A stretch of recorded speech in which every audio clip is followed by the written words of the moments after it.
Hello, നമസ്കാരം. നമുക്കിന്ന് നല്ലൊരു റെഡ് സോസ് പാസ്ത ഉണ്ടാക്കാം. 2 ഗ്ലാസ് വെള്ളം എടുക്കുക, തിളപ്പിക്കാൻ വെക്കുക, ഉപ്പിട്ട് തിളപ്പിക്കാൻ വെക്കുക. എന്നിട്ട് നമുക്ക് ചിക്കൻ അരിഞ്ഞ് മാറ്റുക. ഞാനിവിടെ ഷവായി വാങ്ങിച്ച ചിക്കനകത്തുനിന്നാണ് ഞാനിത് എടുത്തിരിക്കുന്നത്. ഇല്ലാന്നുണ്ടെങ്കിൽ നിങ്ങൾക്ക് ജൂലിയനായിട്ട് അരിഞ്ഞ് നിങ്ങൾക്ക് ചെയ്യാം. അതേപോലെ പാസ്ത എടുക്കുന്ന സമയത്ത്, കുക്ക് ചെയ്യുന്ന സമയത്ത് അൽ ദെൻഡെ എന്ന് പറയുന്ന ഒരു 75% കുക്കായി കഴിയുമ്പോൾ നമ്മളിത് കടിച്ച് നോക്കുമ്പോൾ അതിനകത്ത് കടി കൊള്ളണം. അതിനാണ് അൽ ഡെൻഡെ എന്ന് പറയുന്നത്. എന്നിട്ട് നമ്മളത് 75% കുക്കായി കഴിയുമ്പോൾ അത് വെള്ളത്തിൽ ഇട്ട് നമ്മളതിനകത്തെ കുക്കിംഗ് ആവാതിരിക്കാൻ വേണ്ടിയിട്ടാണ് തണുത്ത വെള്ളത്തിലിടുന്നത്.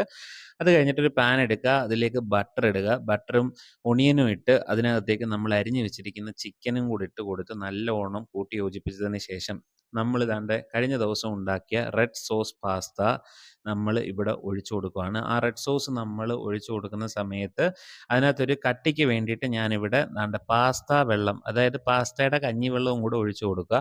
അതാകുമ്പം നമുക്കൊരു അത്യാവശ്യം കട്ടി വരും. നിങ്ങൾക്ക് ഇച്ചിരിയും കൂടെ റെഡ് സോസ് അതിനകത്ത് വേണമെന്നുണ്ടെങ്കിൽ നിങ്ങൾ വീണ്ടും ടൊമാറ്റോ സോസ് ഒഴിച്ചു കൊടുക്കുക. ഞാനിവിടെ ടൊമാറ്റോ സോസ് ഒഴിച്ചു കൊടുത്തിട്ടുണ്ട് രണ്ടാമതും.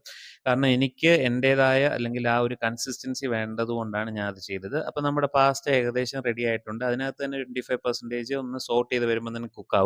അടിപൊളി ടേസ്റ്റ് ആയിരുന്നു. നിങ്ങളും ട്രൈ ചെയ്ത് നോക്കുക. അപ്പോൾ അടുത്ത നമ്മുടെ വീഡിയോയിൽ കാണുന്നത് വരെ എല്ലാവർക്കും ബൈ. അതേപോലെ നമ്മുടെ ചാനലും എല്ലാവരും ഒന്ന് സബ്സ്ക്രൈബ് ചെയ്തേക്കണേ.